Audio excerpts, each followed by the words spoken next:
All right, let's dive right into this explainer covering Volta and Crick's brilliantly absurd faux academic masterpiece, The Encyclopedia of Things That Almost Made Sense. Today, we're mapping out those slightly infuriating micro-frustrations of our daily lives. You know the ones. The authors actually documented these phenomena with the rigorous discipline of a peer-reviewed science journal, which is just amazing. To kick things off, let's pose a pretty profound question, drawn straight from their research. So, why exactly does the universe feel slightly broken? As the authors observe, if you look closely at the world around you, you eventually reach this unsettling conclusion. Reality is, well, it's doing its best, but its best is frankly questionable. And that brings us to the core framework of our explainer today. The authors define the almost sensible zone as the vast space between things that are fully understood and literally whatever is happening right now. It's that weird space where the laws of physics seem to bend just enough to annoy us. To really grasp this concept, we're going to structure our time together as a chronological, day-in-the-life field study, observing this zone in action from dawn until the dead of night. Part 1. Morning. The waking negotiation. Our field study begins with the very first scheduled confrontation of your day, which, hilariously, is entirely against yourself. Notice the Latin designation Volta and Crick give to the morning alarm. Sonus inimikissimus mane, literally the most hostile sound of the morning. The authors point out a massive central mystery here. The rational, optimistic person who actually set that alarm the night before, they are completely replaced in the morning by a hostile hostage negotiator who views that agreed-upon wake-up time as a massive personal betrayal. This internal negotiation breaks down into 4 highly structured but totally irrational phases. First, you've got denial, where for a few seconds, you just absolutely refuse to accept the alarm's right to exist.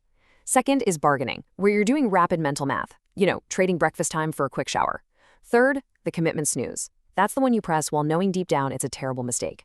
And finally, crisis, where you wake up panicked because you are now mathematically guaranteed to be late. Speaking of the snooze button, think about this number, 9. Have you ever wondered why we snooze for exactly 9 minutes? Well, the authors reveal that the standard 9-minute snooze is really just an artifact of 1950s mechanical clock gear ratios. It was absolutely never designed for optimal human sleep. Yet it sticks around in the digital age, because 9 minutes has become this deeply false symbol of hope. 10 minutes feels like giving up, 8 feels like a punishment. But 9 feels like there might just be a way through. Okay, so you finally drag yourself out of bed and immediately hit the urgency paradox.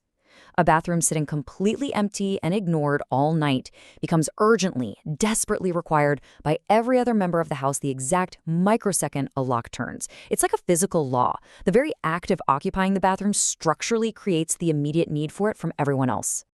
Part 2. Daytime. Public navigation. Surviving the morning, we transition into the daytime hours. The second you leave the house, you enter a total minefield of public social interactions.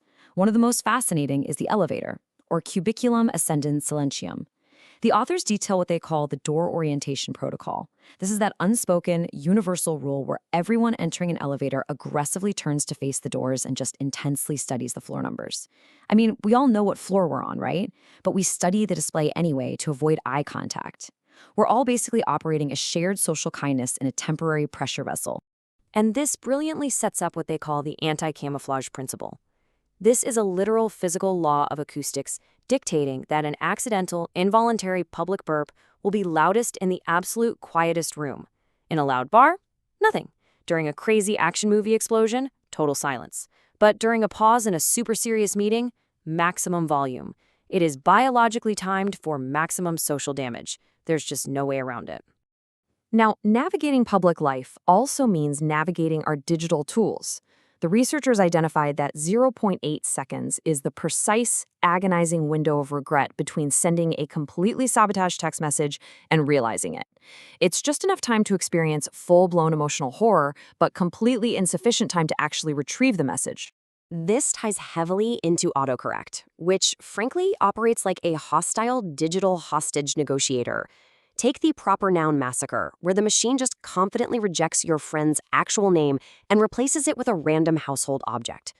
Autocorrect stubbornly learns your typos and then teaches them back to you with the enthusiasm of a really attentive student who completely misunderstood the assignment. Part 3. Evening. Domestic entropy. So you survive the daytime, you finally return home exhausted, only to face the chaotic, unresolved physics of your own domestic environment. The crucial focal point of the evening is, of course, the junk drawer. This is a pure entropy accumulation zone. Every single home has one, and the inventory is universally identical. You've got the mystery key that opens absolutely nothing but is way too important to throw away, the hardened rubber band that will literally shatter if you try to stretch it, the roll of tape with no accessible edge, and of course, dead batteries sitting in a permanent state of suspended potential. Volta and Crick actually pause for this hilarious and honestly poignant realization. They state that the junk drawer is the most honest room in the house. While your living room and kitchen project this curated logic and intentional aesthetics, the junk drawer is our true, chaotic, domestic unconscious. It's just where everything that doesn't quite fit simply comes to rest. Part of that domestic chaos extends to our attempts at environmental virtue, too. Let's look at the ownership paradox. You probably own up to 17 reusable bags right now, carefully stored in your car trunk or shoved in a specific cupboard. Yet, structurally, you are doomed to arrive at the store checkout completely empty-handed. In a total panic, out of pure guilt, you're going to buy a new, slightly thicker plastic bag for life, which will then immediately go join the other 17 bags in your trunk. Back in the kitchen, we encounter the culinary disaster known as the back burner. The back burner is this unreachable flame that reliably turns simmering sauces into molecular adhesives. You place a pot back there, feeling completely in control. Then, some minor distraction pulls you to another room. This leads to total amnesia, where the pot literally ceases to exist in your mental model of the world, right up until stage 4, when the smoke detector physically reintroduces you to your mistake. Part 4. Night. The nocturnal loop. The mess is soaking in the sink, the house finally goes dark, and you enter the final, philosophical quiet and extreme danger of the nocturnal loop. The darkness brings the architectural ambush event, documented as digitus pedis contra objectum nocte, or stubbing your toe on stationary furniture you have owned for years. The furniture hasn't moved an inch, guys, but your sleepy navigation intercepts it anyway, resulting in a wildly disproportionate wave of pain. And because people are sleeping, this results in a completely truncated swear word, just choked back so you don't wake the house. You just stand there in the dark, in silent agony. Once the pain finally subsides, you might find yourself in the midnight fridge visit. Now, this is a recursive disappointment cycle. You feel a sensation of hunger, you open the fridge to survey the contents, staring intensely at like 7 different mustards, just hoping for a culinary miracle. Finding nothing, you close it. 14 minutes later, driven entirely by hope rather than logic, you return to survey the exact same unchanged items. The inevitable conclusion of this cycle is settling for the compromise food. You just give up and settle for something sad, like eating cold leftover cheese directly off the block. And crucially, you eat it hovering over the kitchen sink in the dark. Why? Because eating over the sink feels less formal, and therefore it doesn't count as a real guilt-inducing meal. Eventually, you finally go to sleep, but the almost sensible zone is definitely not done with you. The brain deploys somnium recurrent, the recurring dream. It's a subjective logic system of pure anxiety. Think of the classic examination dream, where you're taking a test for a class you haven't attended in 20 years. And through absolute architectural cruelty, the brain times the dream perfectly so that your maximum panic peaks at the exact millisecond your morning alarm sounds. Which brings us right back to where we started our day. So, is the universe fundamentally broken, or is it just almost sensible?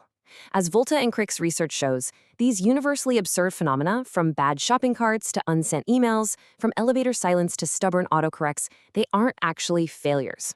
They form the exact, inescapable architecture of the human experience.